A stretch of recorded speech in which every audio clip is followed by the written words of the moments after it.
ವಿರೋಧ ಪಕ್ಷದ ನಾಯಕರಾಗಿರುವಂತಹ ಚಲವಾದಿ ನಾರಾಯಣಸ್ವಾಮಿ ಅವರ ನೇತೃತ್ವದಲ್ಲಿ ನಮ್ಮ ಎಲ್ಲ ಹಿರಿಯ ವಿಧಾನ ಪರಿಷತ್ ಸದಸ್ಯರು ಇವತ್ತು ಸಭೆ ಸೇರಿ ಮುಂದಿನ ಅಧಿವೇಶನದಲ್ಲಿ ಯಾವ್ಯಾವ ವಿಚಾರಗಳನ್ನು ಪ್ರಸ್ತಾಪ ಮಾಡಬೇಕು, ತೆಗೆದುಕೊಳ್ಬೇಕು, ಯಾವುದು ನಿಲುವಳಿ ಸೂಚನೆಗೆ ತೆಗೆದುಕೊಳ್ಬೇಕು, ರಾಜ್ಯ ಸರ್ಕಾರವನ್ನು ಕಟ್ಟಿ ಹಾಕ್ತಕ್ಕಂಥ ನಿಟ್ಟಿನಲ್ಲಿ ಯಾವ್ಯಾವ ವಿಚಾರಗಳನ್ನ ಪ್ರಸ್ತಾಪ ಮಾಡಬೇಕು, ಎಲ್ಲದರ ಬಗ್ಗೆ ಸಮಗ್ರವಾಗಿ ಚರ್ಚೆ ಮಾಡಿದ್ದೇವೆ. ಮುಂದಿನ ವಾರದಲ್ಲಿ ಮಾನ್ಯ ಆರ್ ಅಶೋಕ್ ಅವರ ನೇತೃತ್ವದಲ್ಲೂ ಸಹ ನಮ್ಮ ಹಿರಿಯ ಶಾಸಕರ ನೇತೃತ್ವದಲ್ಲಿ ಮತ್ತೊಂದು ಸಭೆಯನ್ನು ಕೂಡ ನಾವು ಮಾಡೋರಿದ್ದೇವೆ.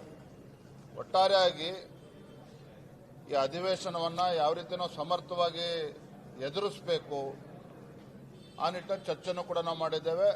ಮತ್ತು ಅದೇ ರೀತಿ ಬಿಜೆಪಿ ಮತ್ತು ಜೆಡಿಎಸ್ ಪಕ್ಷ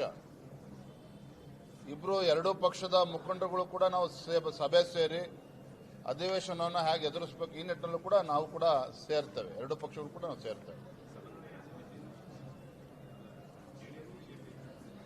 ಸಮನ್ವಯ ಎಲ್ಲವೂ ಕೂಡ ಸರಿ ಇದೆ. ಅಧಿವೇಶನ ವಿಚಾರದಲ್ಲೂ ಕೂಡ ನಾವು ಬಿಜೆಪಿ ಜೆಡಿಎಸ್ ಎರಡೂ ಪಕ್ಷದ ಮುಖಂಡರು ಪ್ರಮುಖರು ನಾವೆಲ್ಲ ಕೂಡ ಸೇರ್ತೇವೆ, ಚರ್ಚೆ ಮಾಡ್ತೇವೆ.